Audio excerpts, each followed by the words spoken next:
இயேசு கிறிஸ்து சிறந்த ஒரு தேவகுமாரன். அதை பற்றி நாம் இப்பொழுது கேட்டு ஆஸ்வதிக்கப்படுவோம் அந்த நாமத்தின் மூலமாக. யோவான் எழுதின சுவிசேஷம் 3ஆம் அதிகாரம் 16வது வசனம் சொல்லுது, பிதாவானவர் தன்னுடைய ஒரே குமாரனை உலகத்துக்கு அனுப்பித்தார். அனுப்பிச்சு பாவ நிவர்த்தி ஆகும்படிக்கு தன்னைத்தானே இயேசு கிறிஸ்து ஒப்பு கொடுத்தார். அப்ப தேவ குமாரன் யார் என்றால் அவர்தான் நம்மளுடைய இயேசு கிறிஸ்து.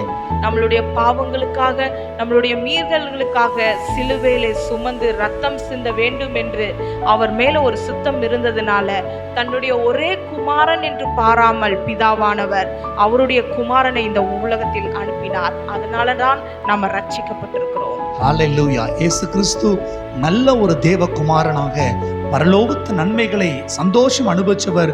பூமியுடைய கஷ்டங்களை நமக்கு அனுபவிச்சு நமக்காக அந்த சிலுவையின் வழியாக வாசலை, பரலோக வாசலை திறந்து நம்மையும் தேவகுமாரர்களாய் மாற்றி இருக்கிறார்.